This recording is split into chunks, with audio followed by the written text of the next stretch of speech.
Salut à vous tous, ici Jeff Rose. Bonne année, premier édito de 2023, bonne écoute.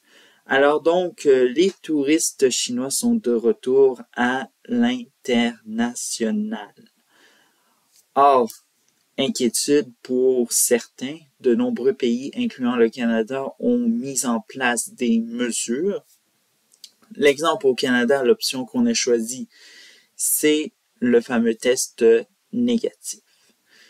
Et pour le gouvernement chinois, voir ces pays adopter tout dépendant de la mesure qu'ils ont choisie, ça revient à des mesures discriminatoires envers la population chinoise et, bien sûr, il ne se gênera pas pour faire des mesures de représailles. Bref, on ignore c'est lesquelles et c'est à venir sûrement. Bref. Mais ce que le gouvernement chinois ignore dans tout ça, c'est que il faut faire peut-être un rappel pour lui dire que essentiellement, ce sont des mesures qui sont périodiques. Rappelons par exemple ce qui s'est passé au Royaume-Uni ou encore en Inde. Il y a eu des vols suspendus à cause de variants qui ont été découverts dans ces pays-là. Et bien sûr, les compagnies aériennes n'ont pas, soit disons-le, ne se sont pas gênées pour dire nous allons suspendre les vols pour ce pays-là parce que il y a un risque. Bref. Et on le souhaite très bien que ces mesures du test négatif au Canada ou toute autre mesure adoptée à l'étranger envers la population chinoise soit périodique et peut-être va durer, je ne sais pas,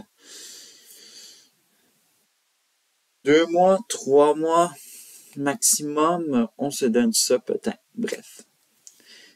Mais il faut savoir que même si certains et certaines ont l'intention d'aller en Chine, la situation, elle est très complexe. Vous avez une Chine, mais à 2 versions. Vous avez la version du gouvernement chinois qui dit que nous maîtrisons officiellement le virus en C et voilà, il n'y a rien à paniquer, tout ça, c'est un peu hors de danger. Bref.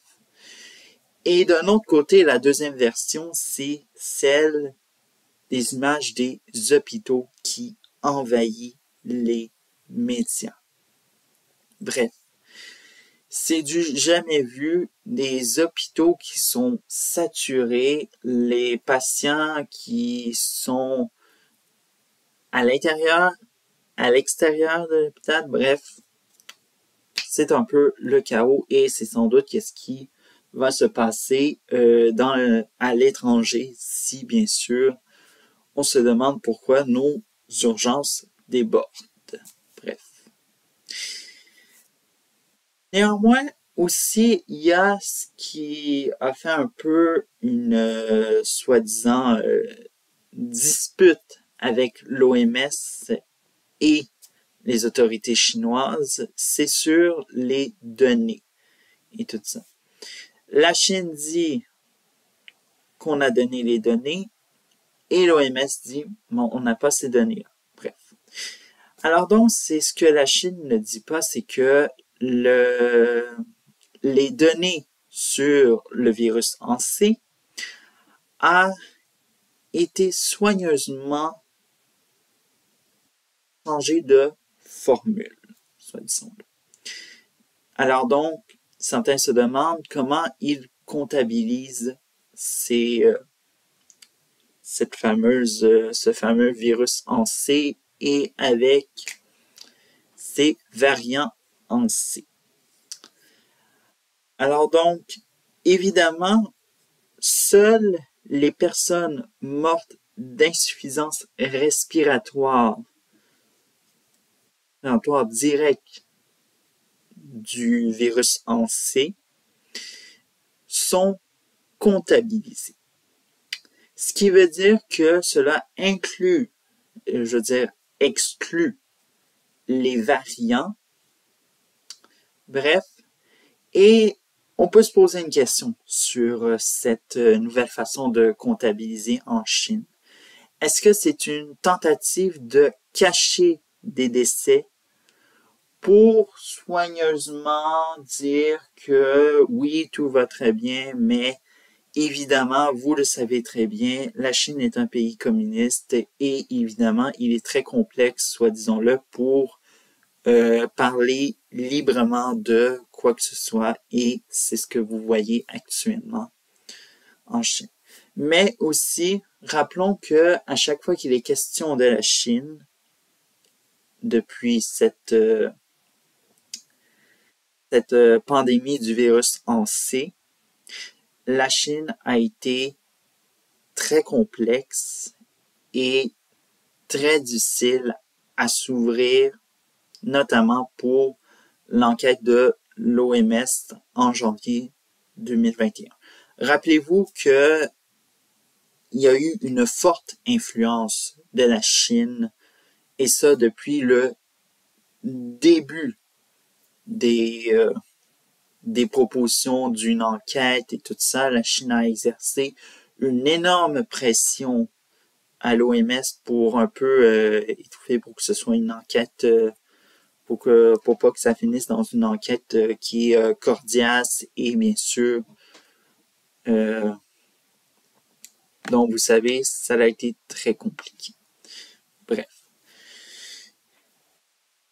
On passe à la Chine maintenant de ce qui se passe à l'étranger. Bon, bien sûr, les touristes chinois auront à présenter, soit disons-le, un test négatif, mais ce qu'ils ne savent pas, et peut-être qu'ils savent peut-être, est que désormais de nombreux pays font appel à l'analyse d'eau usée. Bref. Alors donc, étant donné que dans les pays, soi-disant-le, de l'étranger, on contrôle, soi-disant-le, pour l'instant, le virus en C, eh bien, évidemment, on n'est jamais, soi-disant-le, rassuré. Alors donc, désormais, tous les avions qui proviennent de Chine continentale, évidemment des régions administratives qui est Macao ou Hong Kong,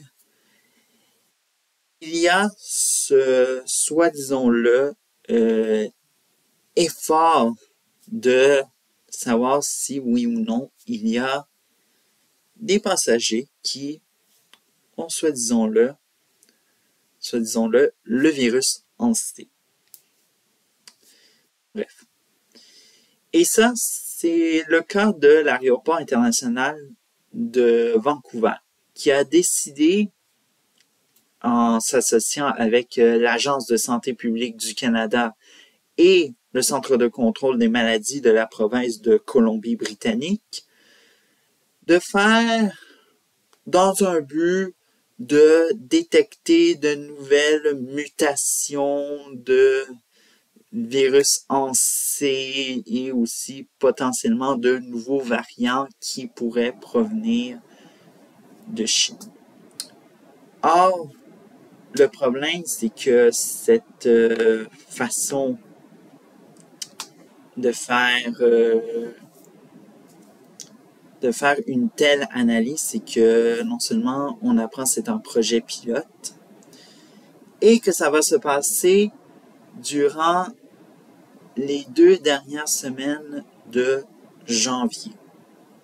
Ce qui veut dire que au final, cette analyse des eaux usées rase les murs encore. Les scientifiques n'ont rien inventé, n'ont rien innové encore. Bref, cette analyse des eaux usées, on les a vues trimballer dans les médias un peu partout, mais malheureusement, cette technique d'analyse, malheureusement, n'est pas, selon moi, approuvée et utilisée majoritairement dans des situations. Bref, alors donc, c'est à... Voilà ce qui conclut cet édito. Alors donc, je vous retrouve dimanche prochain et petit mot pour vous dire la bonne année 2023 à nouveau.